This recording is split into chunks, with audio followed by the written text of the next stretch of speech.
Hello, good evening, and welcome to the Sunday Night Breakdown. Daniel Rutledge and Dave Forrester with you as ever to go through all the action in the British Basketball League this week. Dave, last weekend we were debating whether we would bother with Serbia against Great Britain. It finished Serbia 101, Great Britain 83, but I thought there was some green shoots in this window. Quinn Ellis looked like he really belonged out there. Amin Adamu had a great window, some pluses to build on. Yeah, I thought they were. Yeah, I have to talk about it a little bit because you can't, rubbish them for not playing particularly well on Friday night.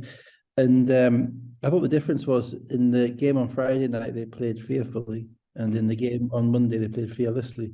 Yeah, there was a lot of hesitation on Friday. And you understand that because you've got 5 or 6 players playing basically their first meaningful game. That's a few minutes off the bench, but basically you're on the way where you're starting now.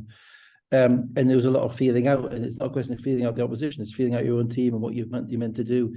And I think by the looks of it, that video gave the coaches the opportunity to kind of say, look, you guys are here to play and not to kind of just wait for somebody else to play.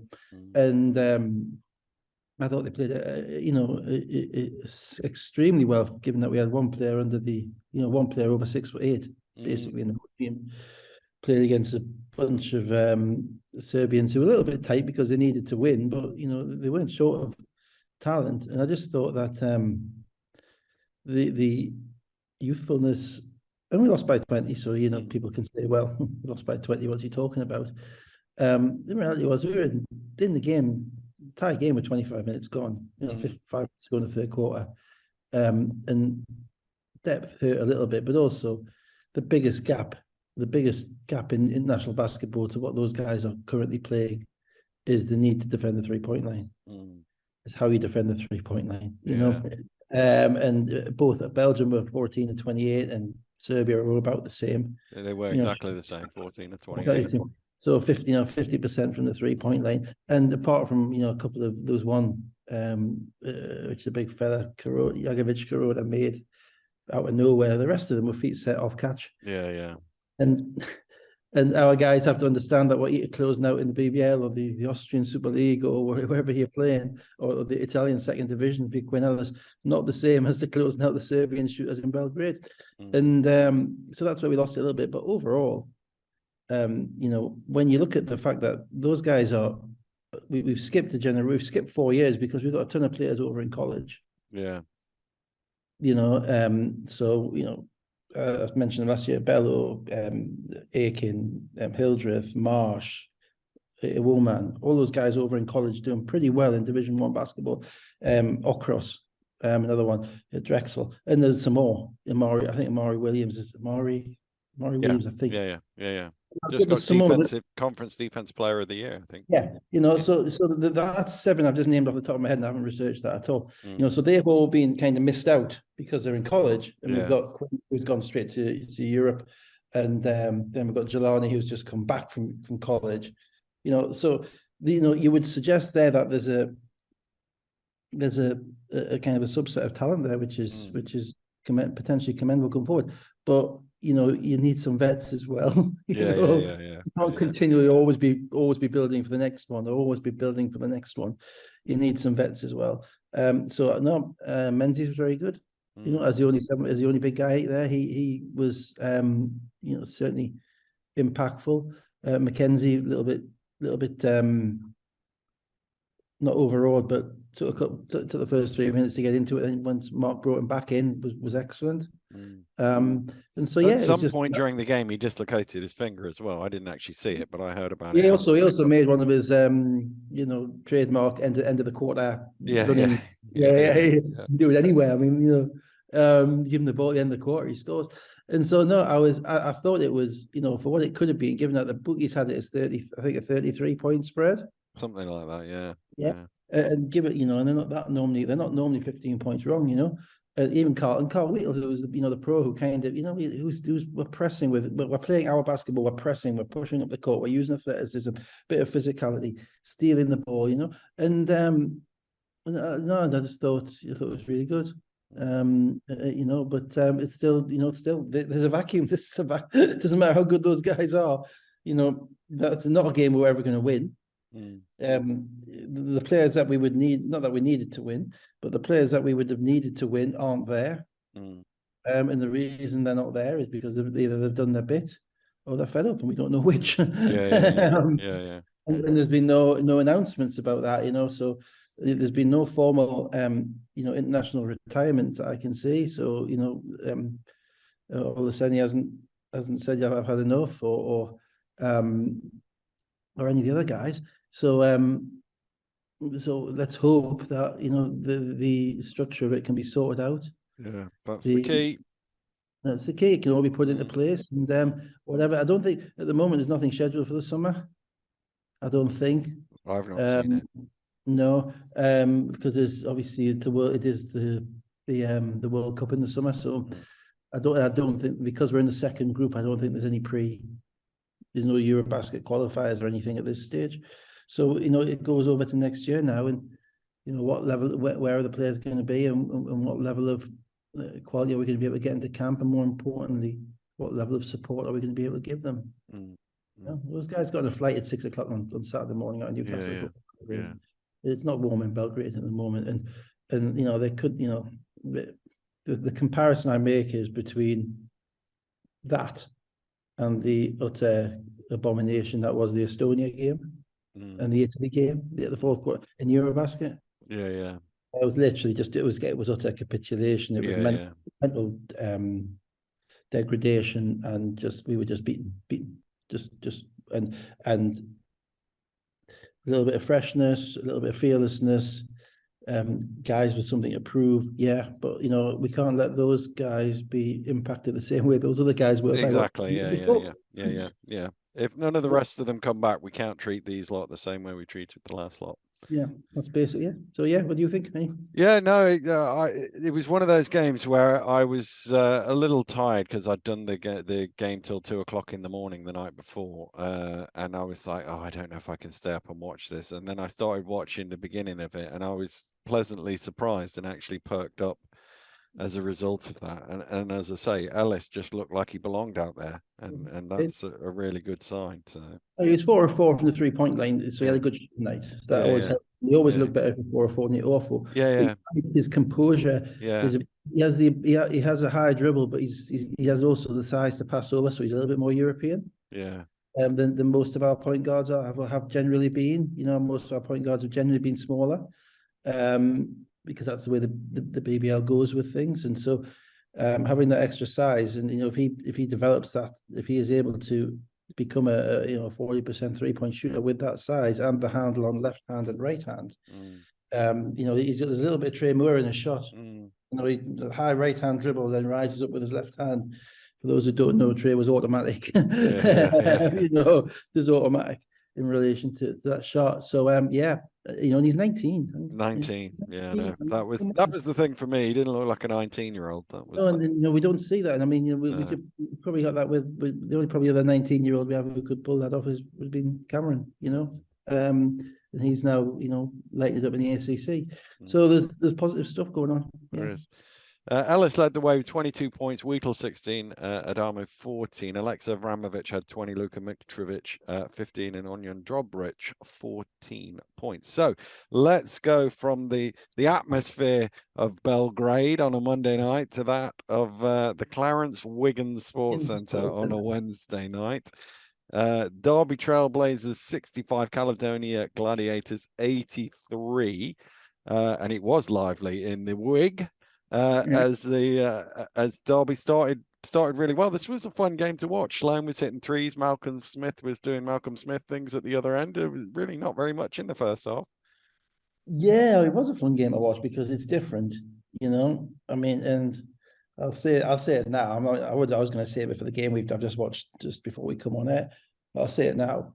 You know, when was the last time that we had a single leg semi-final that wasn't in a neutral venue? Because I can't remember one. Ooh, there's a question. Because there've been 2 legs for at least 10 years or so. And then you're going back on more than that, and then you're going back to the leisure centre and the Sky Dome, the Sky Days, and this Coventry Sky Dome. I honestly don't remember. I'm thinking it's in the 1990s. I'm thinking it's mid 1990s, possibly even before Sky. I don't know if you ever did something. I don't think we did home and away, simple home semi-finals. I just don't remember them. No, I can't remember that.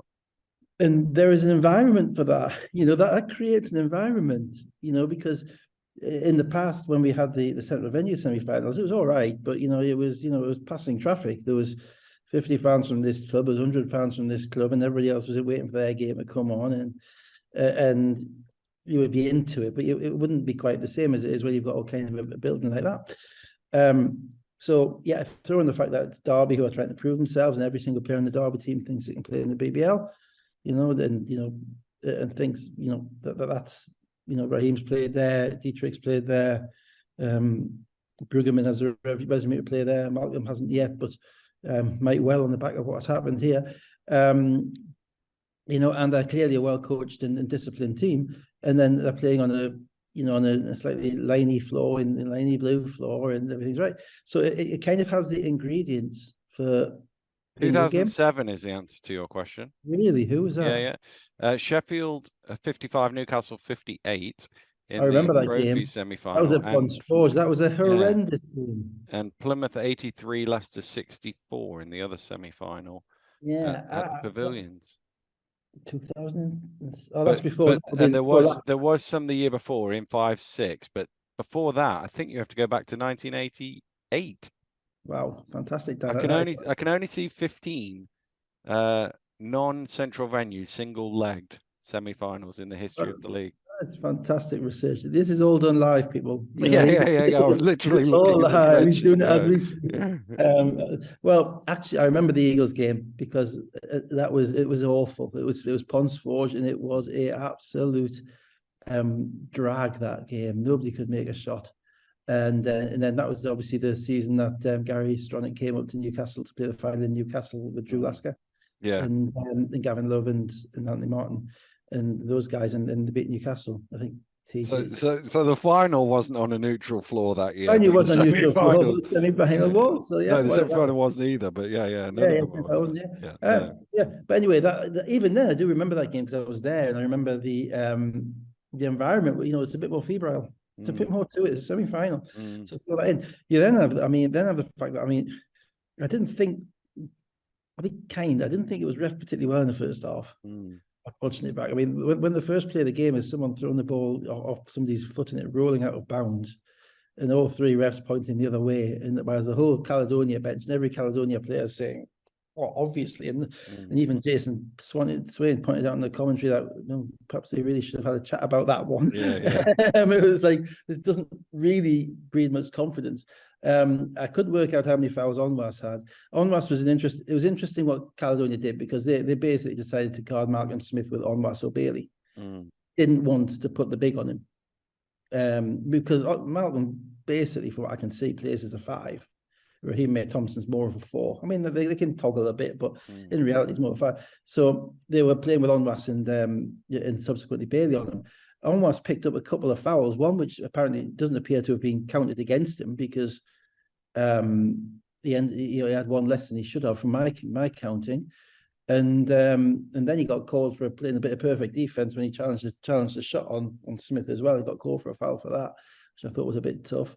But basically, early on, Derby's energy carried them through, and it meant that they could score. What they struggled to do the rest of the game was score. Basically, Gladiators had a 12-2 run at the start of the second half and got out to 14. And as you say, because they couldn't score, Derby, it never looked like they were really going to get back in. Now, a 12-3 finish to the game made it look a bit more comfortable than it was. But Derby were never quite close enough, really. You normally say you need a third scorer. You need to have that third scorer. Well, Derby needed a second scorer. They had Malcolm Smith got 39 out of 64, 63 65. Points. 65. So he scored 60% at that point. Now that's not sustainable, obviously. And he's shooting 15 about 23, something like that. 15 to 21.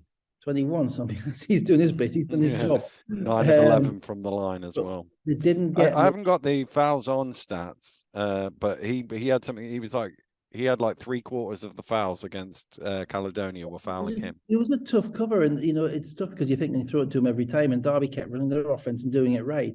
But the difficulty was that Yeah, I did foreshadow it a little bit in when we talked about them when they beat Plymouth. Caledonia are a lot longer than Plymouth. Yeah. You know, they're bigger, and that makes a difference in relation to the inches that it takes to make shots. You know, those extra inches make a massive difference. So Raheem May Thompson wasn't shooting over people; he was shooting over guys who were bigger than him. He was 3 of 16. He was, decent looks for him, but the wingspan was changing things. Bruggeman didn't get anything like the level of comfort that he did in Plymouth. So they're two other, primary scorers, you would say, and then you have Dietrich and the other guys kind of stepping up and shooting and making plays opportunistically, and they just couldn't convert. Outside of Malcolm Smith, it was a very he's an interesting player, Malcolm, because obviously he's only probably 6'4", maybe 6'5", but the guys who guarded him with his size, he could score on. Yeah. The guy, they tried to guard him with, I think, Farrell once, and he was straight past him. And he has enough of that kind. He has that kind of that pull-up game, which is a little bit old school, kind of John McCord type of,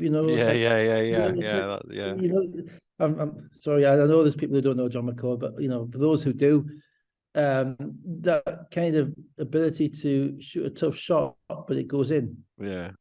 And think, why does he make that shot so often? So he's a really interesting, so the knock on him has always been, well, he's 6'4", 5". He doesn't really shoot threes.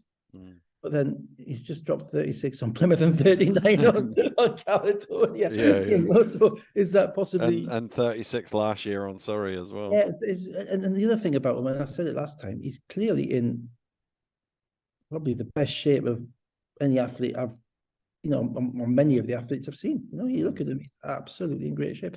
So and he's always the first one on the court. So so he's an interesting player, but obviously you have to kind of bear in mind that players are playing the very highest in these games because they get the highest level of publicity, cannot be sustained, etc. But nevertheless, he's interesting. But they didn't get, Ryan Bruggeman got 3 fouls early, and that was a real killer for them. Yeah, it was. Because he had to be their second scorer, and he really never kind of got comfortable in the game. Caledonia, I thought they were pretty good, to be honest. Sloan was ready. They were ready for the game, and they were ready for the environment. And that might sound ridiculous, but it's not a guarantee.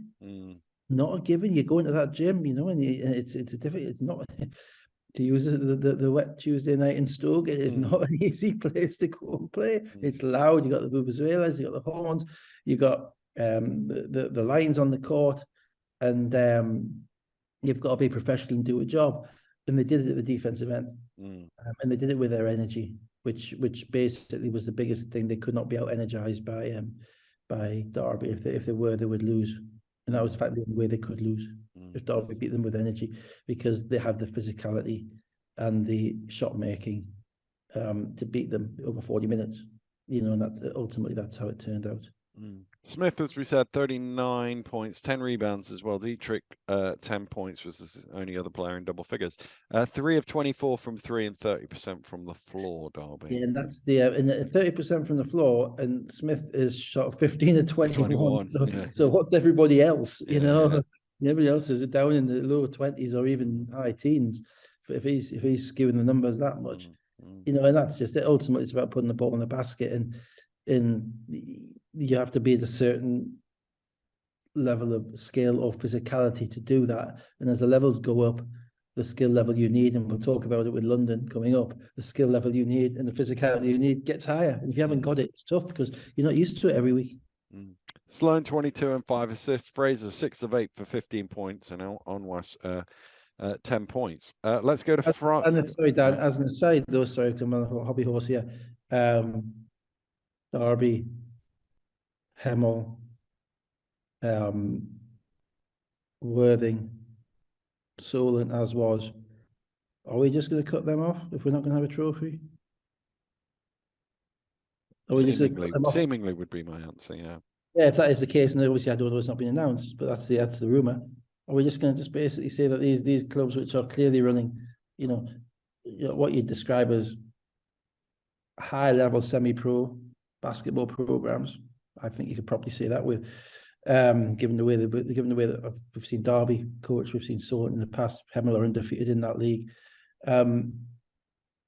we're just going to leave them to play against each other and all the other, for the next how many years and just kind of cut it off. It just doesn't seem right to me. I think we have to appreciate that as more British talent can't play in Europe, it's going to come back to Britain, and there's not going to be enough places for them to play, and people are going to drop down to that division. You've got Jordan Spencer in Division 3 at the minute at Milton Keynes. And there has to be something done about professionalising those outfits to the point whereby there is an incentive there to have them become fully professional. I don't know how it's done, but I do know no one's talking about it. Nobody meaningful is talking about it. We've all got our heads in the clouds with 10,000 seater stadiums and Australian leagues and all of that stuff. At the end of the day, we got 10 pro clubs and 3 or 4 who are doing their best. You can't run a sustainable basketball ecosystem on that. Somebody's job has to be to grow it. I don't know whose job it is. It's really Basketball England's job, but tried to get elected twice and failed, so I'm not going to change that. But also it's the BBL's job, and to a certain degree it's GB Basketball, because GB Basketball has to be looking at the concomitant benefits of having all these other clubs. Having them resourced, because Raheem May Thompson could still be a professional basketball player. So I assume it's just not in his interest to be playing in the BBL, because he's got the thing that he can do, and he's going on and financially, and we've talked about Malcolm Smith and Ryan Bruggeman and what they are.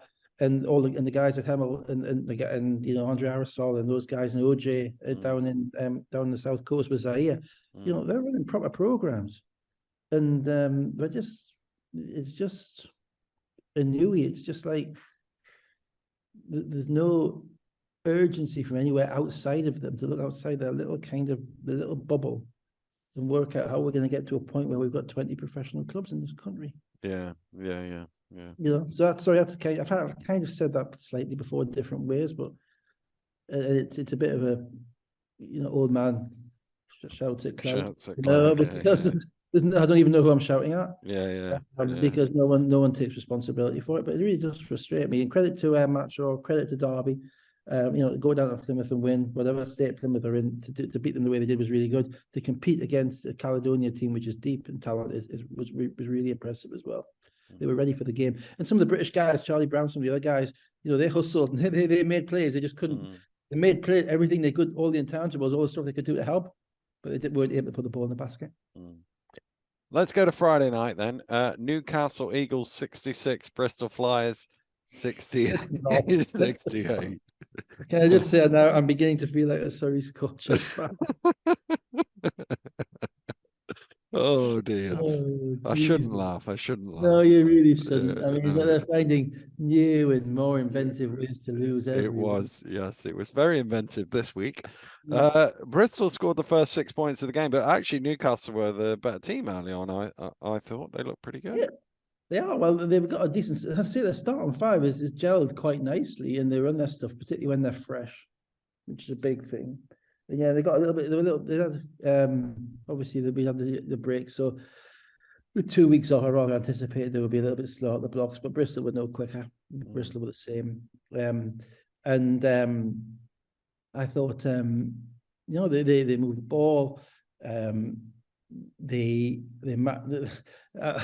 to give a shout out to one of the older listeners of this podcast, my dad, who sits next to me or next to my daughter at the game.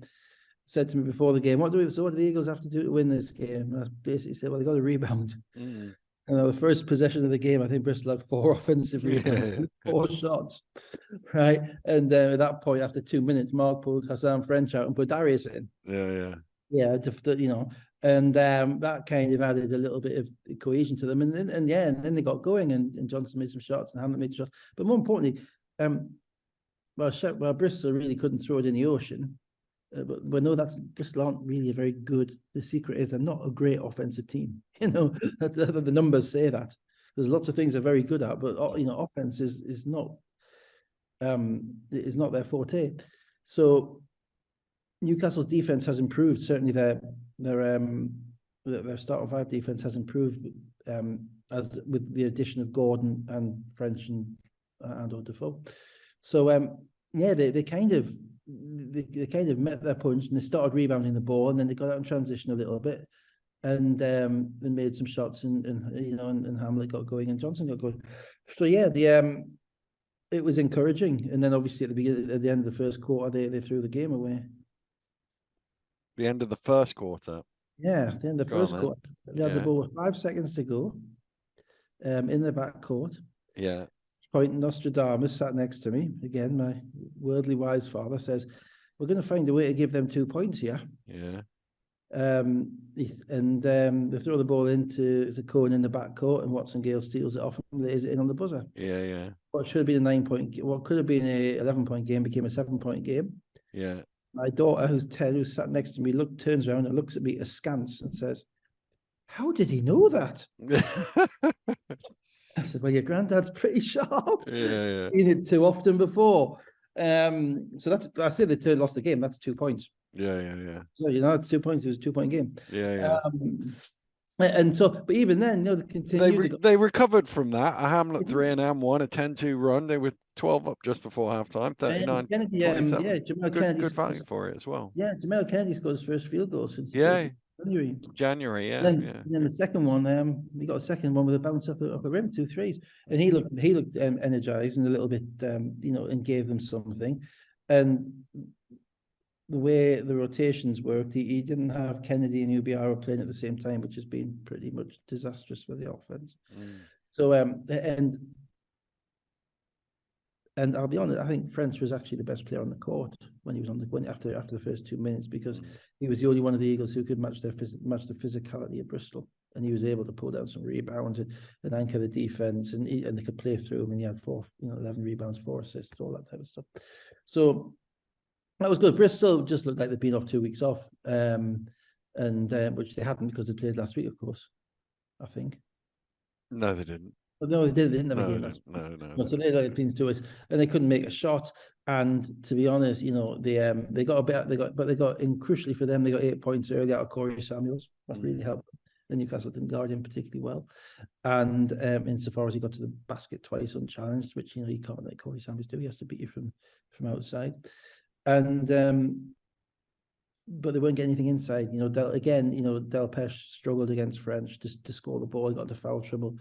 Smith again really didn't get much inside, and they didn't get to the rim, and that's why. And without making threes, despite no matter how many offensive rebounds you get, if you don't get to the rim, if they don't get the rim, they're kind of struggling. And then beginning of the third quarter, again, Newcastle start on 5 came out and really put the game away. Not far enough away. They didn't lock it in Siberia, but put it to the point whereby it was there to be locked away. Well, it was 17 points, the biggest lead in the third quarter, 51-34, but a 9-0 run pulled it back to 55-49 with 11 to play. And that I've used this phrase before about when the game's being played. That was when the game was won. Yeah. Not the end, because after that, it happened again for Newcastle against Surrey a few weeks ago as well, whereby they were up by 20 plus and they nearly lost. Sorry. Sorry came right back. What happened was rotations changed, and the Eagles starters got tired, so off came Johnson, Gordon and French, and they ended up with a lineup with Cohen and Hamlet, who were getting tired because they hadn't had any rest. Ubiaro, Kennedy, and Defoe. They didn't really have, and they were running the same stuff for that group as they are for the first group, without the skill level to carry it off, and they couldn't score. And I know Mark was trying to buy minutes. He was trying to buy minutes, buy a bit of freshness, because they've not got a deep bench. Mockford was obviously didn't play for GB. He was on the bench, but he didn't play again. So assume he's still injured. That unit couldn't score. And instead, and I've said it before on the air in relation to multiple teams, you've got to put your foot on the throat. And if that means you play those guys the whole third quarter, whilst you've got your foot on the throat, keep doing it, because you're only 5 minutes away from winning the game. Yeah. And you didn't, and he did the coaching move, which was, I've got a bench, I've got to trust my bench. The bench failed. Yeah. And what happened was, particularly without French in the game, I was surprised, French didn't come back in until 6 minutes to go in the game.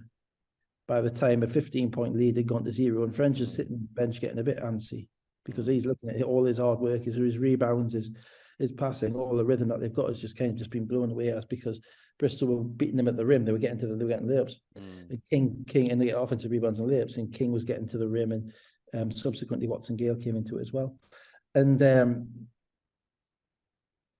because they don't have any depth in the backcourt, Newcastle, Cohen and Hamlet had to play the whole second half, and that's tough when you're asking them to make plays at the end.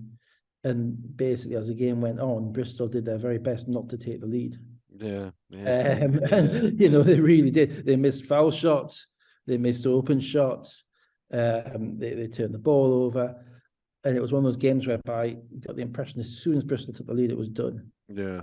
Question was, are they going to? Are they going to before the buzzer? Let's spin it through to the end then. So Watson Gale assist and then a 3, and it was 64-62 with 3 minutes to go. They both just missed. On that, Dan, sorry, Watson Gale. He hadn't made a shot the whole game. He hadn't been in any sort of rhythm. And then he pops off a screen coming left, and his release is so quick. And the Eagles weren't where they were meant to be with him. Bang. 5-point game where they can't score becomes a 2-point game. Total energy changer in the whole building. Just a crowd silencer. Really impressive shot.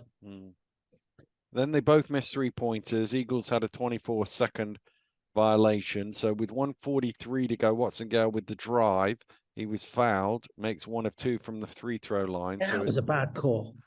I'll be honest, that was by French. That when French blocked his shot. Yeah.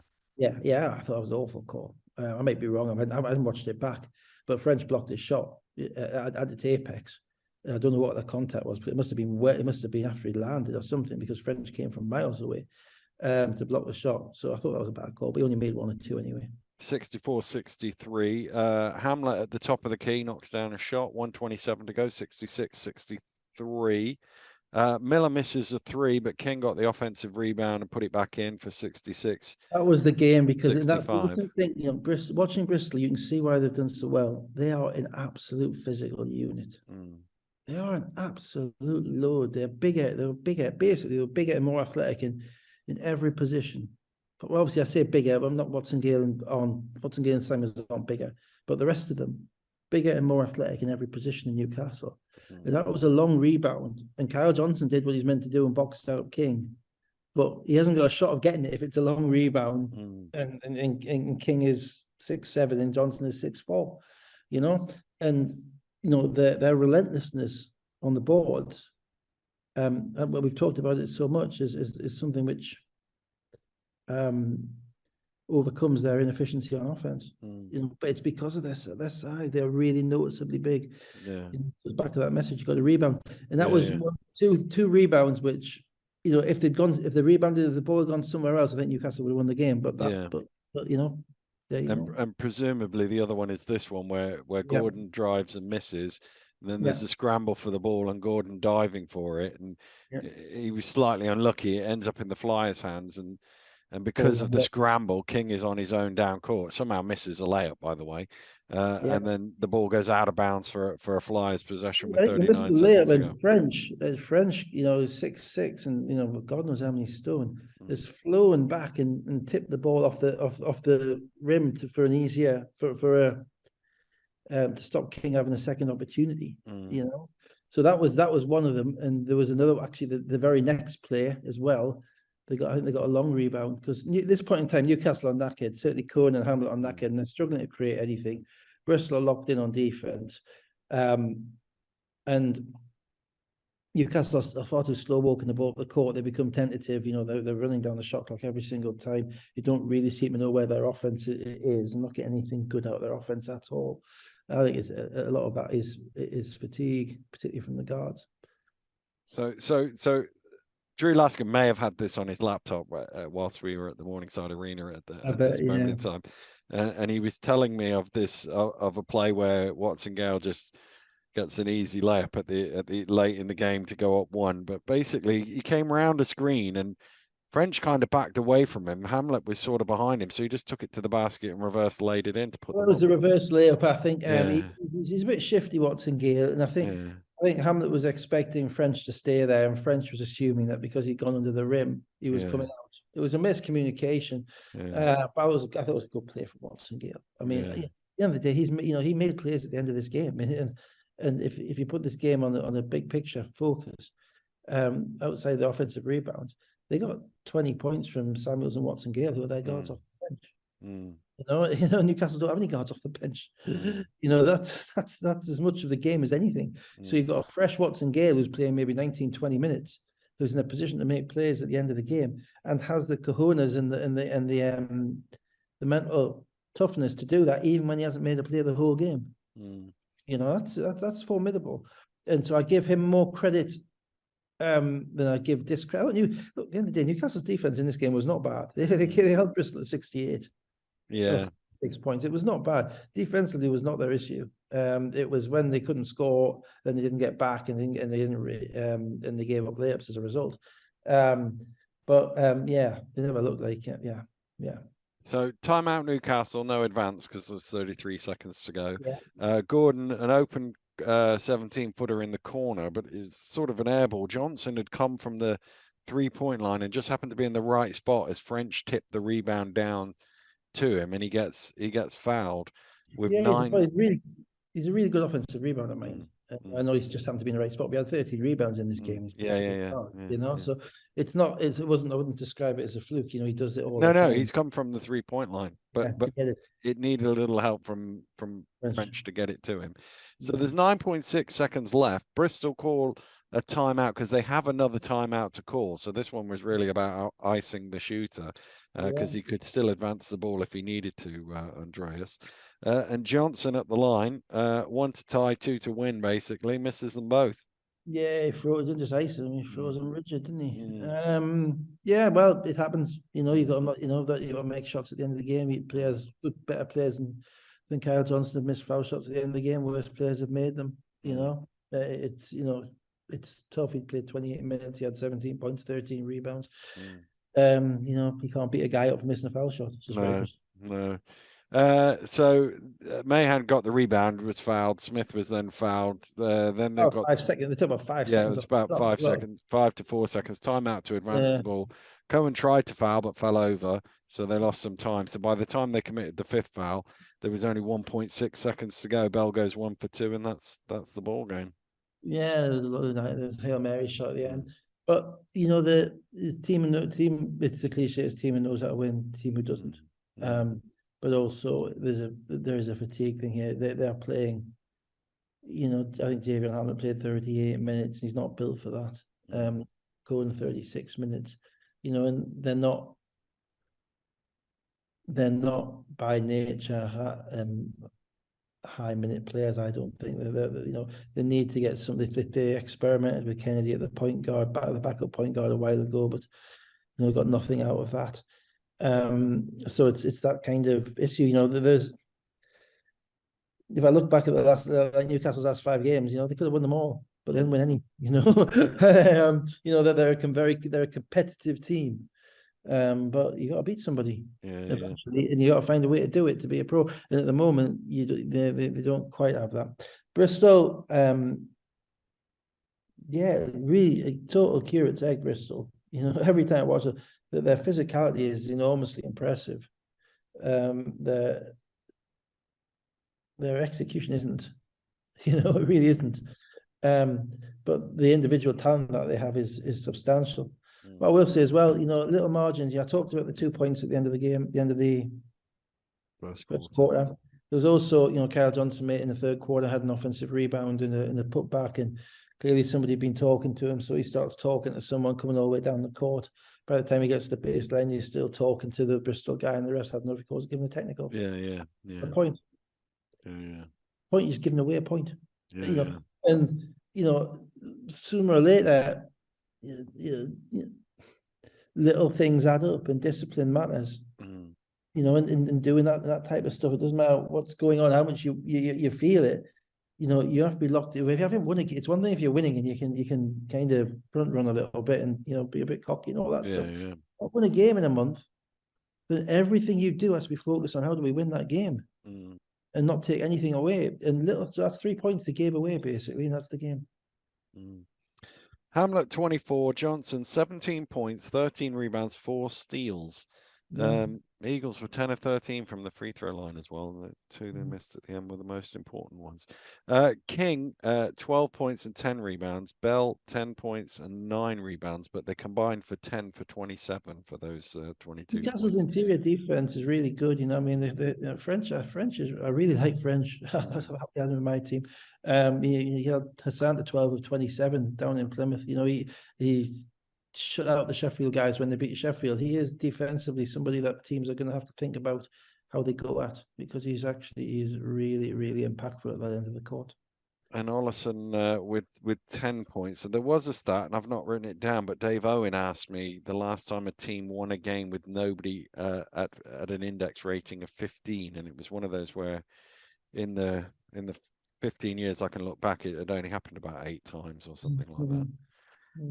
So let's go to the Sky Sports game. Leicester Riders 77, London Lions 102. Whelan was back for Leicester. They've obviously deregistered Costa Koufos. Nelson has an ankle injury on top of the other injured players that they're missing. Zucic, who we thought was going to be out, did play, although he didn't quite look to be moving. Obviously, whatever lower extremity it was fixed. Was okay. Yeah. So Mackenzie with Mackenzie with an and 1, and Leicester and a 3, and Leicester had their first lead against London this season. They've not led in any of the other games. But then Hurban and Solowade made threes in a 13-0 run. It was 8-17, and London were on their way. There's a number of things to pick out about this, isn't there? One, Koufos. You got to deregister somebody. We speculated, didn't we? Just before we get to that fact that they've got to deregister somebody, I will come back to my regular first week in March rant about why do we have these ridiculous rules which prevent people signing on after February when we've still got about half the season left. I think it's utter nonsense. You've got even if you changed it to say teams could sign British players after February. You want to get British guys in the league, and there are plenty of British guys playing around in leagues that finish in the middle of March. You make it 1st of April as well, couldn't you? 1st of April, yeah. You know, which is still, you know, which would be more appropriate, more kind of percentage-wise in relation to the amount of games you'd say played, like, you know, 3/4 of the games by then, you would guess. Yeah. Essentially, the rule is a sort of legacy rule to stop teams signing somebody just to try and win the playoffs at the end. It is, but that's when the playoffs were in April. Yeah, true. And you're talking legacy, really talking 30 years, aren't you? Yeah. And no one's ever thought, I think this year maybe in January, and no one's ever thought of changing. And there's so much about this stuff which is like, so why are we now? It was January. It did used to be the 31st of January. Yeah, which was even more nuts. And as I say, now we're going to have British players who finish playing in Europe in places in Europe in March. We're going to have BBL teams that pick up injuries. And the British players who can't sign for them because of that. And I just think that is utterly bonkers. And similarly, the fact that obviously they can only play 5 at any one time. For the fact that they've got to make the decision now in relation to Koufos, I think it just deprives us of a high quality player for a month, which we don't need to. And I don't know if anybody ever looks at this. It probably because it's one of those things, because it's a neutral rule, no one ever thinks it's going to affect them. Yeah. So because there isn't up until now, we have effectively a commissioner as CEO. Maybe he can look at that and bring something together to change it. But because it doesn't affect anybody adversely, the clubs just let it happen. You know, there's no one thinks of the bigger, puts everything together and looks at the top and says, why are we doing this?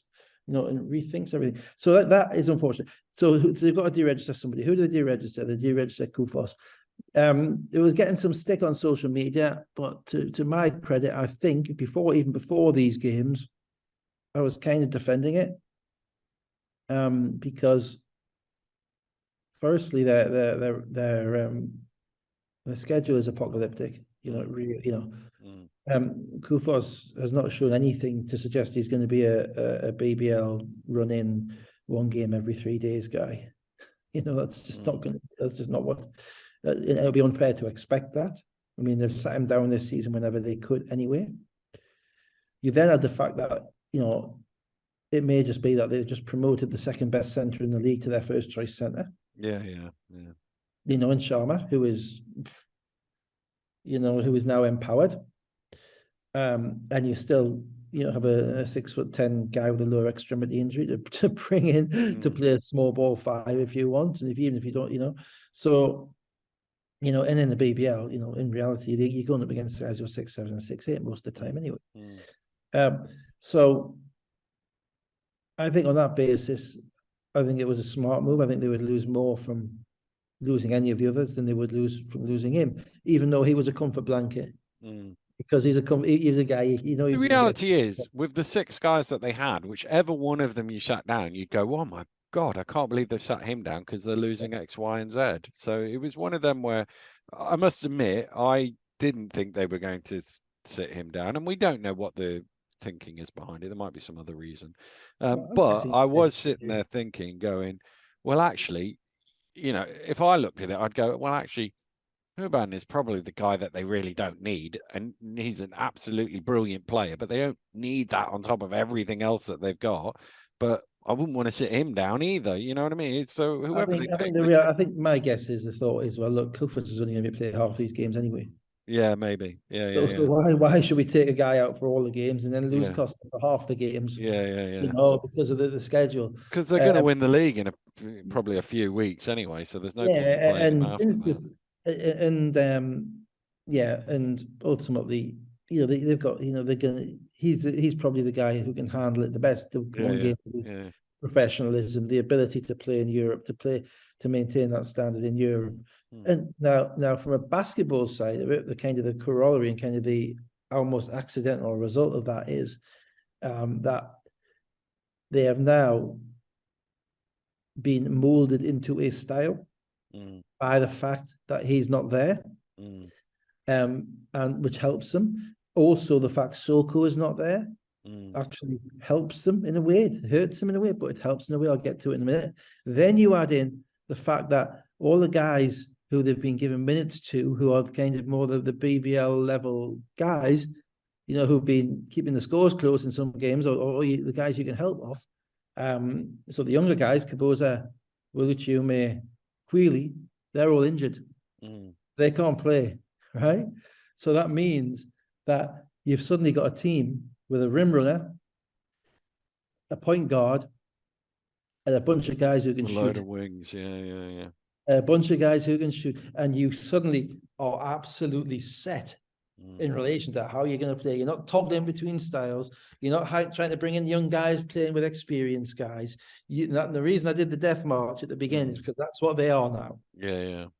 They are now actually, due to the subtractions, they're not as flexible as they were for the rest at the beginning of the season in relation to ways they can play, but they're going to be more dominant because I don't know how you guard them. I mean, if you would potentially shade off Solowade, but then he makes 4 threes in a game. You would potentially, help a little bit off Komagum, but he's been making shots, and even then, he's not going to play that much. If you're helping off him too much and you win, you might win 5 minutes. Right?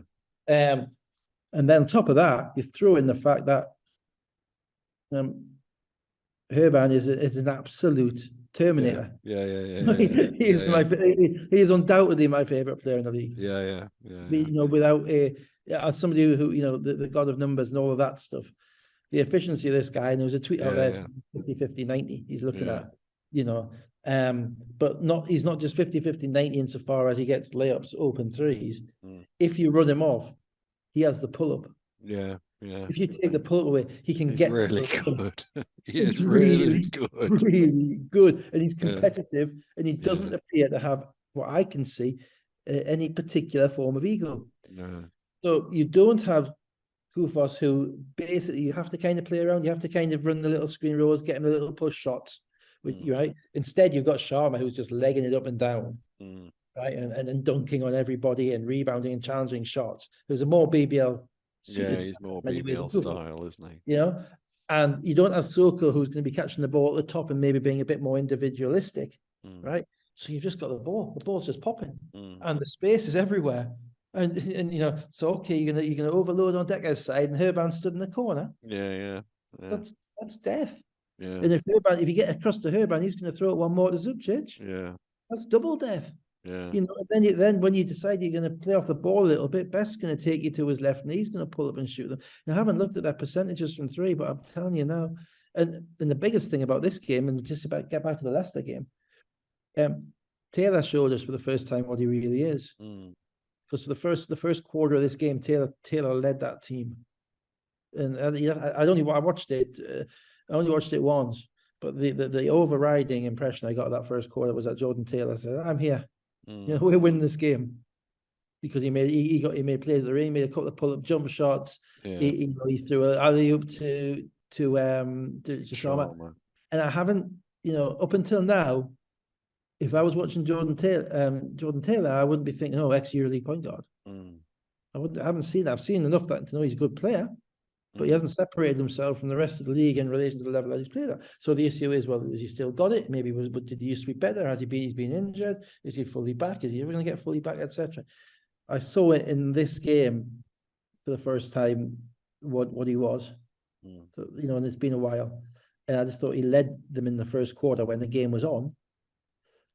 And once they got separation from Leicester, it was over. It was done. You know, and you know, and it's tough, and you could see it. You know, Rob kind of knew. We all kind of know that. You know, Ryan Schmidt has got no opportunity now to blood players or to give players minutes or the rest of them. He's bringing in a killer for a killer. They're all killers, and Leicester competed absolutely, and they struggled. Obviously, the fact they couldn't make a three didn't help, and Whelan is obviously rusty because he'd been out and couldn't make a shot. But that's, you know, they've got Luke Nelson to come as well to add a bit more depth to that kind of guard side thing, and you know, that group is going to get into such a rhythm over the next 4 weeks because they're going to be playing so many games together. They've got a bit of pride about them that I can I mean, I think they'll win the league at 28-2. When they get to 28-2, I think they'll win the league. I think everybody, because that'll be 8 losses, and Leicester have got 7, and Bristol have got 8. Yeah. So, you know, I think Leicester will probably drop another game somewhere in the next, you know, few weeks. And so 22, and then do what they want in the last 6 games. But I can't see anybody getting close. I thought they were dominant in this game. I thought they were really, really good. But you know, Herban hasn't played much since Christmas. No. Teams, you know, he is the ability to shoot the ball when guarded with the mindset that's going in. We had a guy a few years ago in the league, Chilo Latinovic. Yeah, he was the nearest thing, but Herban's smoother. And it big, slightly taller. He just doesn't look like he's, and has more off the dribble. He just doesn't look like he's ever going to miss. So I credit to London. You know, they did a number on Leicester, but I think they're going to do a number on everybody. So I don't read much into it for Leicester's perspective. I think they played hard, they competed, but they were just the horses just aren't there. Got to double figures early second quarter, was never in single figures again. Mackenzie, who was player of the month, by the way, for February, he had 18 points and 7 assists. Jackson 17, Loving 14 and 7 rebounds. Leicester were 4 of 27 from 3, and they also missed 7 free throws. I think Mackenzie made 2 of them in the first quarter as well. You know, so you know, that's that length, that challenge, that defense. You know, they have the ability to play defense to a higher level than anybody in the league because of the physicality and their depth. You know, they have more physical players, and physical doesn't mean pushing people. It means their length and their quickness to get from spot to spot. The one guy we haven't talked about who's gone under the radar because he's not played since we got here is Oni. That was his first league game. Who is an absolute physical specimen. You can see why he got drafted. You can kind of also see why he didn't stick, because ultimately he hasn't made enough shots. You know, offensively, he's a bit hit and miss at the moment. And that's probably why he didn't stick with the Jazz. But you can see why they invested time in him. Because he has got an NBA body and an NBA defensive mentality, ability to block shots, to get up into people. You know, he is probably even more than Malcolm Smith, the physical specimen in the league at the moment. And having him back, you lose Kufos, but you have him back as another athletic wing. It's like, he could play the centre in the BBL. Yeah. No question at all. He's never going to play the centre for the London Lions, but I mean, that's where it becomes unfair. As I say, unfair. It is what it is. It makes it very, very difficult to see how you can stay close to them. Leicester are still the best, still outside London by far the best offensive team in the league, and they couldn't score enough to stay close. Decker 18-7, Sharma 6 of 8 shooting, 17-7, Urban 17. They were 14 of 29 by comparison for 3, so that's 10 more. And on top of that, I think they were up 20 in the first half an hour, and Decker shot the ball twice. Yeah. That was the killer, because if Decker's going up and beating you, so be it. But he's just letting his teammates do it, and and so what do? Do you stick or twist? Do you decide you're going to come off him a little bit because somebody else is beating you, and then they throw the ball to him, and it's game over as well. They were just exceptionally good. Let's come to Saturday. Surrey Scorchers 99, Caledonia Gladiators 92. Little fist bump for Surrey. No Lawrence for Surrey. No Ryan Martin either. Dobbs into the starting 5, and he hit 3 as Surrey scored the first 8 points of the game. The offense was really flowing for Surrey in the first quarter. Well, they had a stretch 4. And I've kind of postulated before that in the BBL, I think Ryan Martin is a 5. He's a stretch 5. This guy can step out. But he's played a lot as a 4. Well, in this game, they had Charleston Dobbs and Teo Ogundenbe playing at the 4 spot. And they gave them like 9 of 12 from the 3-point line or something between them. Teo was 7 of 9. Yeah. And that doesn't half open your offense out. Yeah. It doesn't half help you get to 100. Yeah. If you've got your 4 spots dropping 30 odd points on 9 of 12 threes, and it opens the floor for everybody else.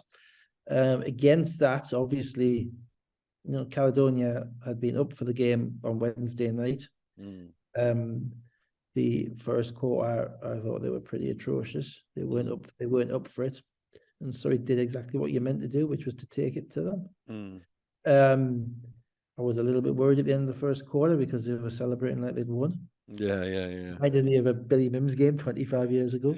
20 years ago at Loughborough. We won a game all season, but we're beating the Eagles by 10 after the first quarter, so we're going to let Lap run on the court before we move. You probably remember it. They stuck with it. And their offense never dried up to that point. Now, their 5, which was, McFawley does help because he can score. The bottom line is the guy is not shy of a shot, but he's a high enough percentage shooter to be able to think, I don't want him shooting it. Yeah. If you scout on McFawley, but you don't let him shoot it, you got to get up into it, make him drive into the traffic. It's always good to have one of those guys. It does warp the way the defenses have to think. So he does help that way. But they're also when Wang makes shots, that's important for them. Steele is a solid player. Steele's always been a solid player. He's not been healthy long enough for people. He was in the GB squad 2.5 years ago, Josh Steele. He's still only 26. Right? He's a solid basketball player. And with good size and can shoot the ball. He shot 40% his last full season of BBL from 3. And Johnson has been really good at centre. Even though he's undersized, he's playing with a ton of energy and he's not let himself be kind of held back. And because the depth isn't really there, Lloyd doesn't have that many guys to play. So, they're all getting into a rhythm. They're all getting to play. Glasgow then, Caledonia then, sorry, kind of self-destructed a little bit. Interestingly, Keith was wearing a different shirt to the other two. He was. He was. What? I don't know. At one point, it was a vest with a black undershirt, but I'm assuming the black kind of corners. Yeah. Anyway, Well, I want to know the inside story. Somebody text me. I'll be a little bit more careful with my sources than Isabel Oakeshott, and nobody will ever find out what's the story with this T-shirt, because you had the right one on today. So I wanted Somebody, I think one of his refereeing colleagues the last game has accidentally slipped his real T-shirt in his bag or something, just as a prank. I think there's stuff going on there. Anyway, so yeah, but they began to lose their rag a little bit, and then the kind of main suspect Bailey managed to get himself thrown out. Let's just get there first, because first thing to say, it was 35-19 at the end of the first quarter. That is the best scoring quarter for Surrey since the 22nd of September 2018. 35-15 in the third quarter against the Rocks. They were also 6 of 6 for 3-point range in the first quarter. Ali Hodgic had powered a 12-3 run to make it 38-31 in the second quarter. But Wang and Teo both hit threes. It was back to double figures at halftime, 53-40. So then we get to the point that you're just talking about. Midway through the third quarter, Bailey scores, and he sort of steps towards Keith Williams, the referee, and says something. That's a tee waiting to happen. Somebody had already got a tee. I think that's a tee for anybody. Yeah. But they'd already had a warning and a technical. Who was it? Was it Durham? Durham had got a warning and then carried on and then got a technical. Yeah, that's right. You're already on a short leash at that. The moment you make that kind of semi-aggressive movement towards the ref, no, I'm not defending that. I'm not arguing about that one. But then we didn't see what the second technical was for, because there was a replay going on. But it's clearly as he's walking off the court, he said something else, hasn't he? Did it go? And obviously then he's got to go, and Gareth was annoyed because he didn't start him tonight. And that's that discipline thing again. You've got to know what you're walking into and discuss things. He might have been fouled, but it wasn't an obvious non-call. That was an obvious call that was missed. He did a spin move, made a layup. It might have been a little. As I say, it wasn't something where I thought, oh, how did the ref miss that? You just got to get. You're losing by 10. Get back up the court, run back, play defense. So he threw his toys out, and that again kind of helps Surrey a little bit, because it breaks Caledonia's rhythm. Problem was Surrey really couldn't stop Caledonia scoring once they got going. So there really then became a question. And to be honest, even with 3 minutes to go, I didn't think they were going to survive it.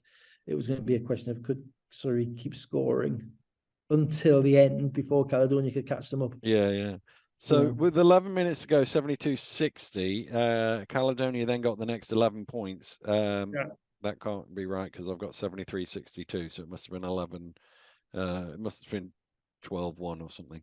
And you're thinking, here we go, sorry, you're going to give it away. But Teo hit a couple of important 3-pointers to move it back to 8. But by this point, as you say, they've got their rhythm a little bit. Caledonia. Durham starts hitting shots down the edge and down the end, and 1:43 to go, he makes a 393-90. Firstly, Teo, fantastic. Coming back from how long out, making 7 threes. But that's what he does. If you leave him in the corner in Surrey Sports Park, where he's probably shot 1 million shots, 1.5 million shots, you leave him in the corner, he's going to make it.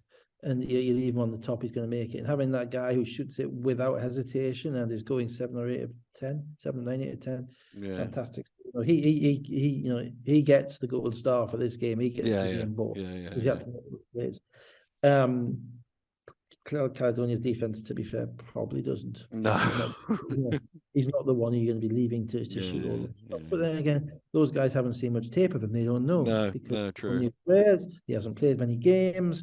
They don't. Players never. The other thing is, like in the schedule, this could be the game in between the semi-final and London away, and you just sort of look past it. And then they're 2-20. But players never believe a thing a coach tells you until it happens to them. It happens. It did my head in. Could not even tell them what was going to happen. But probably the biggest downside of having rookie players in your team is that until it happens to them, they don't get it. And once it happens to them, they understand. And it's the most frustrating thing in the world being a coach. When you know what's going to happen, and you know what your player needs to do to avoid it, but the player doesn't quite believe you. No. To go enough to sell it out, So that happened. So they got right back, and you're just waiting. And to be honest, Lloyd had put Boban in with 3 minutes to go, and I couldn't work out why. And he took him out again a minute later and put Shaquem Johnson back in. I was watching thinking, why is John? That was Caledonia's run. Why is John? Because Boban wasn't finishing in this game. No. Johnson was like, where's Johnson? Why isn't he in the game? So it's 143, 93, 90. Carey missed, Durham driver missed, Teo had a turnover, Jimenez had a turnover, McFarlane had a turnover. And then there's 25.3 seconds to go, and Wang fouls Jimenez at mid-court, and that is called a regular foul and a sideline ball. And Caledonia are going mad. Before you rant, Caledonia are going mad that this should be an unsportsmanlike. Before you rant, there are two elements of the unsportsmanlike rule that could potentially be in play here. I'm going to read them out. Excessive, hard contact caused by a player in an effort to play the ball or an opponent. And secondly, unnecessary contact caused by the defensive player in order to stop progress of the offensive transition. Yes. My take is it's definitely the last, and it's borderline the first. Yeah, borderline the first. I wouldn't have called the first if it had happened in the half court. I wouldn't have called that as unsportsmanlike. But the second one, there's one early in the game. Jimenez did the same thing, didn't get called, and you have to go back to find it. I didn't just kind of a little quick mental note about it because there was a couple in Serbia where we didn't get a call where we should have got a call. There was one in the GB game against Belgium where Kyle Johnson got called for one where literally it was a touch after a turnover, 90 feet from the basket. And yet you see these guys, and I have no clue how this is being interpreted. I'm not going to slate the refs because as far as the game goes, they were consistent, right? But insofar as they didn't call Jimenez for the one and they didn't call Wang for the one, I don't know what I don't know what the interpretation is because we've talked previously, me and you, we're about the only people that watches all these games, right? Nobody else does, and looking for patterns and looking for what a transition unsportsmanlike is and what it isn't. It is literally, throwing a dart at the dartboard blindfolded. I have no clue. I see little touch fouls on turnovers, 85 feet from the basket, being called unsportsmanlike, and then I see something like that where Wang has basically made a deliberate decision to stop the ball, to foul, had every opportunity to avoid fouling, chosen not to, and done it on the half court when his team was in, I think it was either 2-on-1, or maybe a 3-on-1 situation behind them, maybe 2-on-1 with the ball. The ball made it 3-on-1. And I just don't know how that cannot be an unsportsmanlike. I thought it was unsportsmanlike. I just don't get it, and I don't know I don't think there's any consistency amongst the referees. If I was a player, I wouldn't have a clue what I can and can't do. My kind of guide is if a player immediately takes somebody out at half court and then puts his hand up like that, that's probably not like, probably is, because you're acknowledging it because you fouled him, and we could go back if we had the time or the inclination, which neither of us do. We could go back and show 10 which were less than that, which have been called, this season.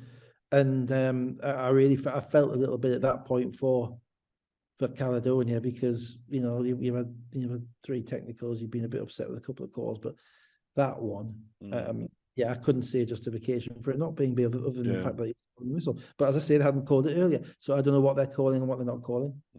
I don't know what it is. So it was called a regular foul, which meant a sideline ball because they weren't over the limit. They called a timeout. The game was 2 shots. Make 2 shots, you got the ball down 1. Different game. They called a timeout. Durham ran the screen. Really good look at a 3, just rimmed out. Out of bounds, but came off Surrey. So it was a 20.6 seconds to go. Caledonia ball on the end. Tape slips to the rim and Johnson gets the block and Carey away on a fast break layup, dunks it in 95-90. Yeah, well, that was the game. One shot. I mean, to be fair, Caledonia didn't deserve to win the game, so he did. Yeah. I hate using that cliche because the team points deserves to win. The last 30 seconds players are different. The game we did 2 games ago, the winning team sent a tweet tagging in Northumbria police, claiming they had robbed Newcastle of victory. Yeah, well, that type of stuff comes back to bite you. It just does. Because it comes back to bite you when you have to play Manchester on a Sunday afternoon. And never a fan of. I thought it was very amusing and self-depreciating the fact that they admitted that they probably should have lost. Yeah, Yeah, I'm a very, very. I'm Flanoy trained on that one, which is like say nothing, nothing. You know, don't store up anything for the future. Well, it could be business for you if it goes to criminal courts. Well, if they're robbing people, I mean, there you go, perpetuating a racial stereotype. In the meantime, Newcastle Council's outside the arena ticketing everybody parked on the pavement. Oh, so really? Yeah. So perhaps they should have been looking at that instead. Yeah, I mean, no, so yeah, but that was it's not robbery because ultimately they made the place to win. You know, you made the place to win. Sorry, didn't. Yeah. Back to this one. Durham made a jumper, but then Sloan got grabbed around the waist and didn't let go. So and I had someone telling me that wasn't unsportsmanlike because that's what players do in his gentle, but you can't. You have to call. You have to. Yeah, you have to. You know, the minute you put two hands around somebody's waist from behind. You know, otherwise, the other thing I think that didn't help him on that was I think I forget who did he foul? I forgot who it was. Whoever it was falling over. So I think he sort of held on to him to stop him from falling over, which if he'd sort of let go of him, it might have been then not long enough and they would have, but anyway, they weren't going to win from there anyway. No, but you can't put two, you have to be a little bit smarter than that. You cannot put two hands around somebody's waist. Because otherwise, we just have people bear hugging other people on the court. You know, it'd be nonsense, wouldn't it? I mean, it has to be some form of play on the ball. Yeah. Or attempted play on the ball. But happy for the fans who've enjoyed a lot this season. They come back every week, and it's let's give Surrey some credit. You know, I mean, there's 800 people in there. Yeah. There is always 800 people in there. You know, and I've been there, and it's a nice place. You know, and it's a leafy green area. Which seems to have benefited from its unfair share of levelling up money. It's you come to our car park on the Scotswood Road instead. We don't get we don't get to walk through the playing fields of no. But it's got a nice cafe, a nice a nice bar upstairs, and we won the league there. So I'm quite fond of Surrey, and then the 50-meter swim pool. Obviously, I'd never seen one of them until I went south of Nottingham. Even Crystal Palace, I don't think had a 50-meter swimming pool. Maybe it did. I can't remember. It was always very hot though. So I'm delighted for them because they do turn up every week. It's not the same as everybody else, and they do fill the arena every week. Now they only have a one-sided arena. It's not their fault, and I'm not sure there's anything they can do about that. But to be 4-46 over the last 50 games and still be getting 800 people in there. One is impressive, but two, it also indicates that however counterintuitive it is, for British basketball, winning doesn't equal crowds. No. Otherwise, at the moment, I'd be battering my way through nobody to get into the virtual. Teo Ogundengbi, 25 points, 7 of 9, all 3-pointers. Wang, 25, 10 points, 7 assists. McFoley, 25 points. Those 3 players were 21 of 35 for 75 points, which is over 2 points per shot attempt. Yeah, you got and over 3 points per shot made. Obviously, free throws. 16 of 28 for 3 they were overall. Durham had 16. Sloan had 15.6 rebounds, 5 assists. Onwas had 13 points. They were 11 of 19 I've got here. Is that right? From 3. So my mate Alex asks me a couple of questions, and to ensure that he has to listen, I'm giving him the answers here. The first one was, when was the last time a team had 3 players scoring 25 points in the same game? Well, actually, it was recently because it was the Hoods against, it was Cheshire against Nottingham Hoods in the trophy.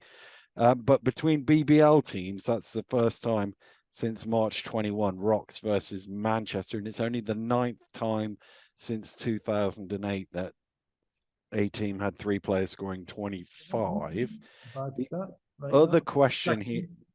The other question he asked me was, what is the most points somebody has scored without attempting a 2-point shot? Because Teo was 7 of 9, and the rest of his points came from the free throws. He didn't take a 2. And the answer to that is also in that game against the Hoods, because Lloyd Daniels was 9 of 16, all 3-pointers for 27 points.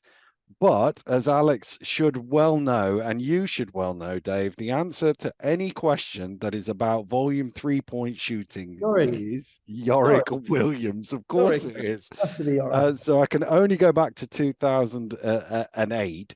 But in that time, the most points by anybody who didn't shoot a 2-pointer was 30, and it was Yorick Williams, who was 8 for 10 for 3 for Milton Keynes against Cheshire in September 2009. And I know on his commute that Alex would have yelled Yorick out at exactly the same time that you He only did. shot 10. He must have been unlimited minutes. yeah.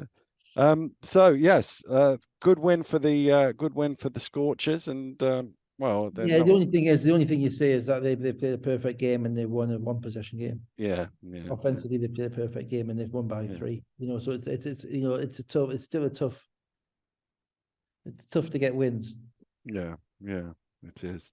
Let's come to Sunday. London Lions 99, Caledonia Gladiators 67.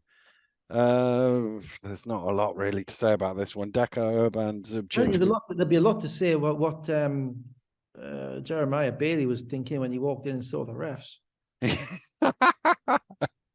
Yes, I hadn't actually thought Well, of that. that's the guy who threw me out, 18 hours ago, and I've seen him again. Yeah. I'm not sure you should be referring to. I mean, I've got no. I like Keith. I've got a lot of time for him, but anyway, I'm not sure it's appropriate for any ref to be refereeing the same team with twice within 18 hours in the BBL. I think that's maybe a last minute replacement, and he did have the right shirt on, but even so. I think that's setting yourself up as a hostage to fortune a little bit. I don't put anybody in a particularly nice position. If I'm honest. Not that it made any blind bit of difference to this game, and I'm not saying there's anything wrong with with Keith Williams or indeed any other ref who's in that situation. I just think it's not very good. So basically, Deco, Urban, Zubcic all hit threes either side of the first break. They went from 14-11 to 27-12. Decker was basically picking them apart in the first half.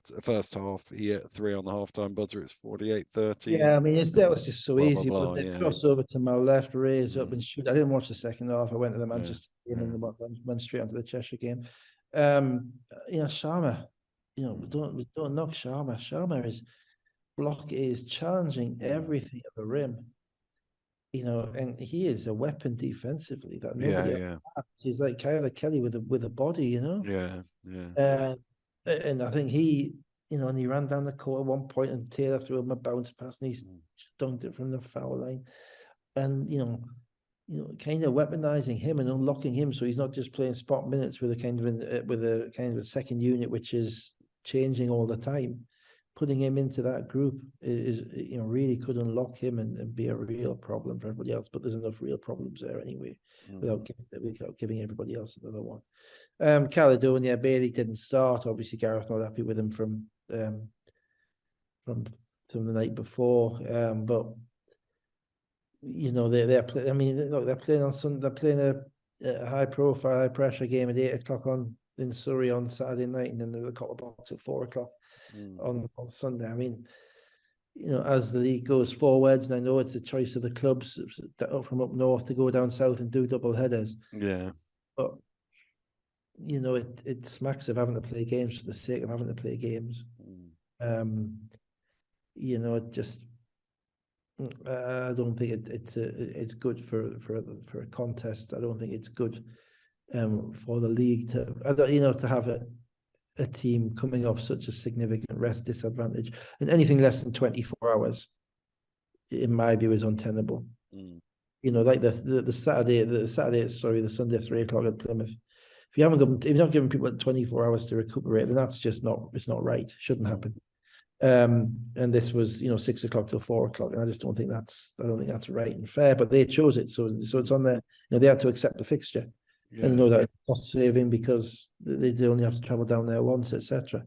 But it doesn't make for a particularly exciting or interesting basketball. I mean, London's just awesome. I mean, they're at this point with the guys that they're playing and the rhythm that they're in, and they're fresh from coming back off the break. And Decker's had 3 weeks off and been, according to Instagram, been some very nice places.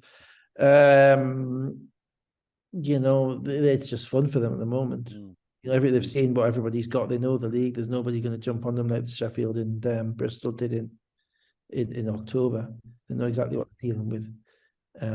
It's they're just too good. Yeah, that's not too good. Too good is a bad thing. That's a different argument. But at the moment, they are. You have to give them absolute credit. They're playing high. Yeah. They had a 19-2 run early in the third quarter to really push it away. Urban 8 of 12 shooting for 21 points. Sharma 8 of 11 shooting for 19 points and 6 rebounds. Decker 6 of 9 shooting for 17 points. 15 of 37 from 3. Tape 12 and 10. Sloan 10.6 assists. Fraser 10. They were 38% from the floor, 25%. At one point, I was wondering if anyone were getting double figures. I think halfway through the fourth quarter, they had no one in double figures. And that was going to be my question, but they did. Yeah. So it's let's go to Bristol, where the Flyers were beaten 81-86 by the Manchester Giants. No Kofi Josephs yet. William Lee apparently got a groin injury in the warm-up, so he didn't play. And that meant Legend Robertson was into the starting lineup. 5-0 to Bristol after 51 seconds. Vince McCauley had called a timeout. It's got to be the earliest one of the season. Probably, but you could understand why. Two really cheap turnovers, which the team that wasn't ready to play. Vince has been around long enough to know when a team looks like it's not ready to play, and there's no point waiting it out. You've got them, use them. If you've got to refocus, let's start again. The unusualness of that can grab a player's attention. Because players are conditioned to certain things happening, and they're used to, when something out of the ordinary happens, it can kind of make them do a double think and think, oh, but yeah. On top of that, then you get the chance to speak to them or shout at them, depending on which is your preference. That's right. William Lee, he's out for a long time with his ankle. You worry if he's a bit papier-mâché, if he's hurt his groin again. He's going to have, they need him in this game eventually. But he's a massive piece for them to sustain, because there was a lot of guys in this game played 40 minutes. Or certainly 2 or 3 of them played 40 minutes. That's hard. So Bristol, come out like they normally do at home, flying, get it? And made some shots. But Manchester, with yet another Nick Lewis cameo, kind of reestablished themselves in the game quite quickly. Yeah, it was tied up at 14 points apiece, and then early in the second quarter, Bristol had a 24-18 lead, but Manchester, with Lewis scoring, went 11-3 to take the lead. Delpesh had the last 6 points of the first half, so that was the difference at the interval, 44-39. And they had a 10-point lead 3 minutes in, but then again, Lewis 7 points in a 12-0 run. Manchester back on top, 54-56. Yeah, and then I thought the game probably there's been a bit of chippiness between these teams this year, and primarily the source of the chippiness has been Corey Samuels. He gets into people, and he doesn't take a backward step, and I'm sure Andreas loves him for that. I think it was rather counterproductive in this game, because I thought this game changed in the third quarter.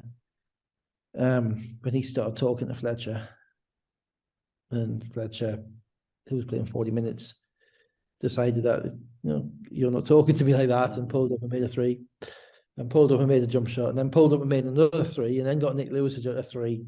And I thought Ramon took over the game for about 5 minutes, and I've seen it in him. I know why. I know that's because you could see the way he was looking at the bench, at the Bristol bench. You could see the way he was talking or looking at Samuels in relation to what was going on.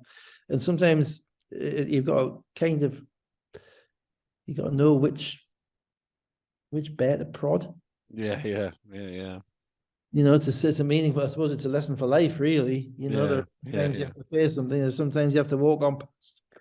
I could tell you now, you don't prod Ramon, unless you're up 30. If you're up 30, you don't need to. If you're in a close game, he's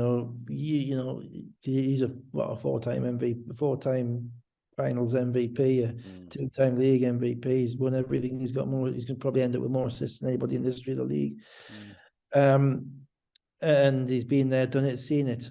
And for certain guys who've been around that long, a little bit extra to get their juices flowing a little bit faster is not what you want to give them. I thought that's what happened. And that kind of game, that brought the game open because Bristol could not, Bristol, despite an utterly ridiculous offensive rebounding performance, could not throw it in the ocean. He was also on the Helen Skelton show this morning on Radio 5 Live. I was coming back from my son's football game. I went, I was like, who's that? That voice sounds really familiar. And he was talking about basketball, and it was Ramon Fletcher. Yeah. So I don't know why. I missed the beginning of it. I just heard. Like Kobe Bryant, actually, because I was listening to a Kobe Bryant piece the other day. And, literally, I had to do a double take. I thought it was Ramon's voice, and Ramon's from Kansas City, so I don't know how that's happened. But anyway, yeah.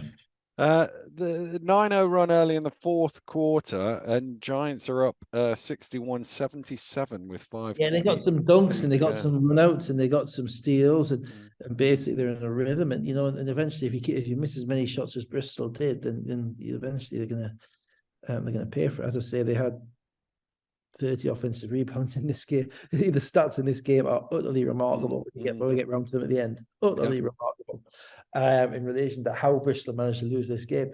But yeah, they did, and the only problem was Manchester made they were a little bit too early and thought it was done, and it wasn't. Mahan stepped up and made a couple of threes. Mahan 3 scores from King and Miller. Mahan 3, Delpesh steal and dunk. It's 75-81 with 2:08 to go, and then Green had a turnover, and Miller at the end of the shot clock with 1:22 to go makes a long 2, 77-81. Then Fletcher missed down the other end. King missed, but Bell got an offensive rebound and put back, and it's 71-81.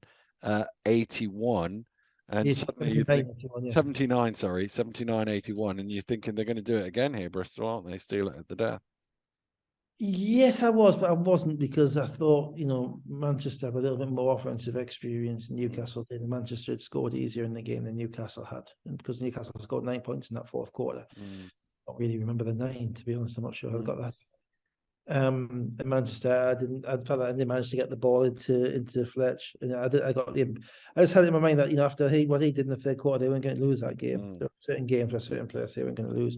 And they got him the ball, and he drove right, and he got fouled, and knocked down a couple of. You've missed a couple of plays. You've jumped a couple of plays there. First of all was Robertson with a quick layup, 79-83.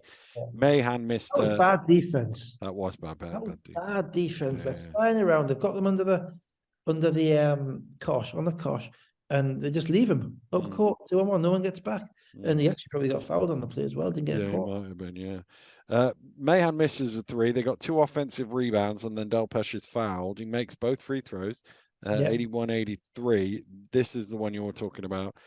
Fletcher drives, Miller's foul. He makes 2 free throws. 11.9 seconds to go. 81-85. He got to take his left hand away at that point. I'm afraid. He got to take his left hand away. He got to have a bigger guy on him to make him go over you. That's not the matchup.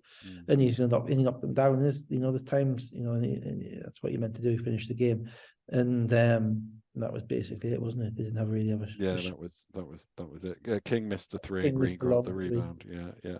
Come on, the important stuff, the numbers. Come on. So I don't know that I've got everything that you're looking for, but let me give you what I've got. Delpesh 21 points and 14 rebounds. Bell 18 points and 9 rebounds. King 14 points and 11 rebounds. They had 29 offensive rebounds. Only 20 second chance points for their 29 offensive rebounds.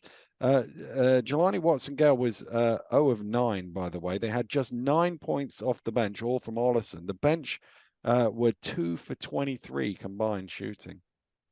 Well, the number that I've got is despite the fact that they had, I think, 20 more shot attempts than Manchester, 8 more foul shots or something attempts, less turnovers, and that was one other number as well, which would explain it.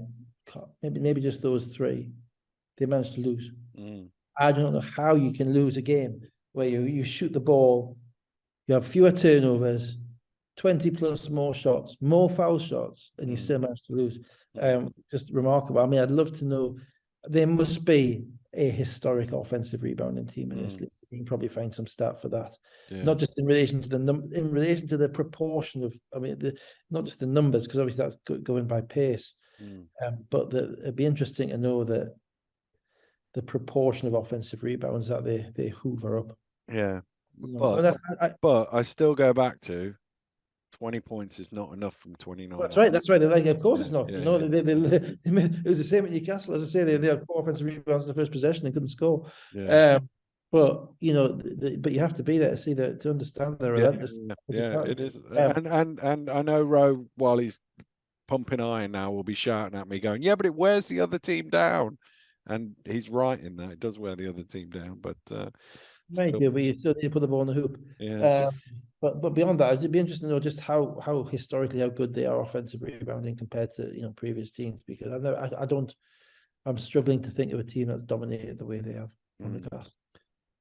Fletcher 21 points, 9 rebounds. Green 20 points, 8 rebounds. Lewis 15 points and 9 rebounds. Manchester 12 offensive rebounds, 17 second chance points. That's much better. Taj Green finishes better. Yeah. And Robertson finishes better off the offensive rebounds. And to be fair, Nick Lewis is probably having his most consistent season ever. There's far fewer where's Nick Lewis today games. There has been. Every week he's showing up. I think he's enjoying it. Playing with Fletcher is a big thing because Fletcher gets you the ball where you can get good shots and get your confidence going. He's a confidence guy. So let's go to the trophy semi-final. Cheshire Phoenix 82, Sheffield Sharks 78. The champions will be back to defend their title. Ocharobia has gone to, I think it was Senegal he's gone to in the Basketball African League. So he's obviously not there for the rest of the season. He's on a 2-year contract, I think. Yeah. 2 years, 8 months. Yeah. It's a nice place, Senegal. I went there a few years back. I assume he's in the gym that I commentated in. Very hot in there. And you don't want to be playing at dusk because it gets all the court gets slippy. No, hang on a minute. Well, hold the press. Yeah. Head on for this week's Sunday night breakdown. It gets hot in Africa. Yeah. No. But the gym has no air conditioning, and there's like up by the commentary booth. There's like open bits, so the heat comes in and stays in under the roof. And as I say, the court at sundown, the court was getting a bit slippy. Anyway. You found. I let to congratulate you on finding something that I don't feel in my own slightly egotistical brain that I'm qualified to comment on. Yeah. It also absolutely lashed it down one day. The roads weren't designed to cope with that much rainfall. Anyway, aside from my week or two in Dakar, let's come back to the game. Sheffield 11 in a row in the first quarter to lead 9 to 15. Started well, Sheffield. This was a joy. This game it was, yeah, and it was a joy because it was worth 10 of all the nonsense, all the games that we've been watching over the past weeks. And some games are better than others, obviously. Yeah, it was worth 10 of them. The concept that we would do away with this is just nuts to me. I mean, what you had there was a packed gym, a game which mattered to everybody, a real sporting environment, a game which went down to the wire. Both teams, basically, their only realistic prospect of success, winning something this year. And, it's being floated that we're not going to have this. It's just nuts. I was watching it thinking, this is real fun. There are real consequences to this game. Cheshire in particular, because they've been there before, but a team has been there before. Rodney Glasgow's won it before in Glasgow with Newcastle. Sheffield have got a history in the trophy of winning. It's a big thing. And as I just can't get my head around the fact that if that was a league game, it would have been 60% of the same game, because the jeopardy wasn't there, wouldn't have been there. The environment wouldn't be the same. So please, be for no harm in 4 trophies. I can understand it. If I can understand it, then most people can. Most people who care can. Anyway, Sheffield started off with their kind of really offensively in rhythm. Rutino started at the 4.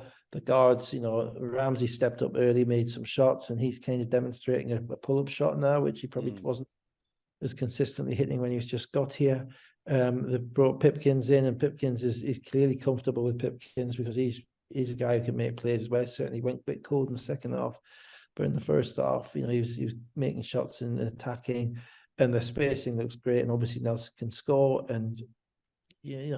But the other side of it was, Will Neighbour was excellent, and he was able to defend Cork and also make shots at the other end, which kind of kept Cheshire's nose in it. Yeah. And then Archibald and Evans from behind the arc cut the gap to a basket. Cheshire then scored 11 in a row just before halftime to take the lead, 41-33. I mean, two things. I mean, Jamel's shooting the ball really well this year. Yeah. And gone under the radar a little bit. But he is becoming a guy that you may put on the ground. And in the past, he started off as a guy you ignored, then a guy that you kind of a tentative closeout, then a guy that you gave a proper closeout, and now I'd be saying we're going to have to run him off, guys. He's becoming Teo in relation to his ability to shoot the ball without any concerns and making them. So he helped them because he's used to big games. But but for me the thermometer for Cheshire is Marcus Evans, because he's a streaky shooter. But when he gets going, and he can over dribble, and he can have some dead possessions with him if things aren't right. And they did that a bit in the fourth quarter. But when things are right, he's an absolute go off. As you said, was it last week, the week before? He makes bad shots as well. Bad shots, yeah. When things are right, and then he's that extra guy, and then you've got Austin crashing around like a crash test dummy to rebound, lay things in, and Teague doing his bit and all this stuff, and Anderson making shots, and Jack coming in and making shots. They're a team who knows what they are. And ultimately, I thought in this game, the ultimate difference between the teams was that Cheshire had been together longer, and Cheshire just, in the key possessions, just knew a little bit more about who they were than Sheffield did. They're also really good in that gym as well. Oh yeah, absolutely, yeah. That's again, every gym in the league apart from one in Newcastle and one in Leafy, Surrey, is a hard place to play. So into the second half, Sheffield had a couple of steals, Delpesh some runouts. They had 12 points in a row in the third quarter to tie the game at 51-51. And then Neighbour sort of banged his neck or his head on Cook's knee as he was falling to the ground. So there was a bit of a delay, and he was taken off to the locker room. So hopefully that's not too bad. After that, Ramsey then hits the three. So Sheffield had actually hit 15 points in a row to lead 51-54. Yeah, it's a dispiriting 12-0 run as well, because Cheshire were flying, and then they basically coughed the ball up 4 times in a row, couldn't get a shot. Yeah. Really, really kind of, we've won this game already type of stuff. Sheffield weren't willing to stand for that. And after that, it was a nip and tuck game. Yeah. Obviously, without Tuck, obviously. Indeed, although he was there. Let's spin it forward to the end. 4:10 to go. Teague gets away with possibly the most blatant travel I've ever seen. Egregious. Egregious is the word. It was unbelievable. To be fair, the lads on the commentary were great. I thought they were really good in this game, because they gave it a sense of what it was about, and also they called it spot on. They didn't go when they need to go small, and then they called the travel spot on. And then looked at the replay, and it was even more of a trouble. It was almost like it was one of those things that was so grotesque and so gratuitous that no one said anything, because they didn't quite understand what it was. So yes, but he did, but he made the play. So so he scores that 73-69, and then Austin tips the ball back out off whoever was inbounding it, so it comes back to Sheffield, and Teague gets a tip in on that play. So what should have been a travel ends up with Teague scoring 4 points in 5 seconds, and they're up 75-69. Yeah, that's right. And that, you thought that might be it, but Cheshire was struggling to score by the end of this game without Neighbour in the game. Their offense was coming harder than Sheffield. Sheffield were getting better shots. Sheffield just couldn't knock it down. So I always thought Sheffield had another run in them, and they did. So 2:22 to go, 75-73 Nelson free throws. Nelson then got a miss, but Sheffield got an offensive rebound. Ramsey missed, then he got the offensive rebound, kicked it out to Nelson. He hits the three with 1:33 to go, 75-76 Sheffield in front. Yeah. Offensive rebounds get threes. Yeah. Archibald then misses the three, and Teague gets an offensive rebound, and Evans then hits the three 1:05 to go, and Cheshire are back ahead 78-76. And Ramsey was slow on that closeout. So basically, offensive rebounds give up threes, unless in which case they give it another missed three, and then you get another one, and then do another missed one, and then another one until eventually Delpesh dunks it. Yeah. Then Austin with a big steal and the assist to Anderson for the dunk with 45.5 seconds to go. Yeah, 80-76. Larry Austin and Marcus Evans are one thing you say about them, they're physical guards and they defend and get live ball turnovers, what they do. And Larry Austin, I thought Cheshire would win this game simply because I thought Larry Austin enjoyed it so much last year. Agreed. Yeah, I was the same. I thought he's not going to let them lose this game. But ultimately, he made the play, and he made it. And to be fair, he did one of the few things he doesn't do very often in the fast break, which is pass, and the ball's flying down the wing and dunks it. That's a 4-point game, and that really should have been it. Yeah. Timeout, advance the ball. Ramsey missed a three. Archibald with the rebound, and he was just a little slow going, and then they were in danger of an 8-second violation, but Ramsey committed a foul on 6 seconds. He still had a long way to go. He didn't commit a foul, it was back call. Okay. He was just there. Yeah. He was I thought he was playing good defense. I thought it was an instinct call from the ref. It was a bad call. What you saw from the baseline afterwards, he's just basically got his chest in front of him. I don't know what he did wrong. So I thought that was Sheffield pretty hard done to with that call, because that would have been an 8-second violation and given him another chance. But so be it. Timeout, advance the ball, 33.7 seconds to go. They ran the clock, and then Nelson fouls with 3 seconds to go when Evans was almost on the halfway line. 3 seconds on the shot clock. Just crackers. Firstly, I still don't get the advance the ball. I prefer to take 24 out of the clock than 14 at that point in the game. As opposed to, I suppose the risk is you give a turnover in your own basket and this goal. Okay, maybe. And you've almost just had an 8-second violation, so that might. You've almost done it. You take that away, but still, I'd still trust my point guard to get the ball over half court and do that. So yeah, but it was a daft. But players, I'm afraid, their heads are spinning by the end of this game. It happens so often. Players' heads are spinning, and bang, bad foul, give away 10 seconds, give away 2 shots. That should have been the game. Evans makes 2 free throws, and then I've not got who scored. I put down Ramsey scored. Ramsey scored. Transition, I think. Yeah.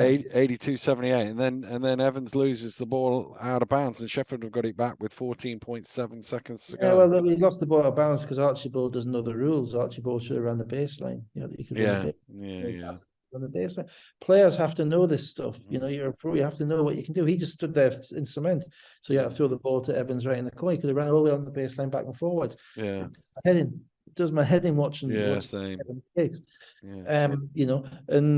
he did. That gave Sheffield the ball back, but they couldn't convert, could they? Yeah. Nichols missed a 3. They got an offensive rebound with Ramsey, but then he turned it over. So that was the game. Yeah. And unfortunately, just at the end, who is Sheffield's man? We're not quite sure. Austin was Cheshire's man. Sheffield, Ramsey shot the ball, but he's only been there 6 weeks, so is he the man? He's the one who had the ball at the end. He had the plays, and that's what I mean about teams still getting to know each other and learning each other. And I think that was ultimately the diverting feature in the game. But it was a great game. It was a great game. Home one leg, home trophy semi-finals. More of them, please, not less of them. Or none of them.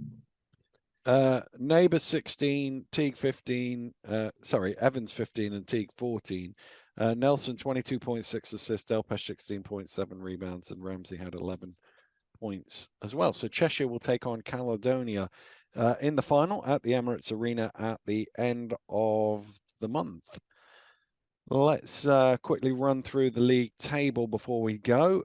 London Lions have qualified for the playoffs.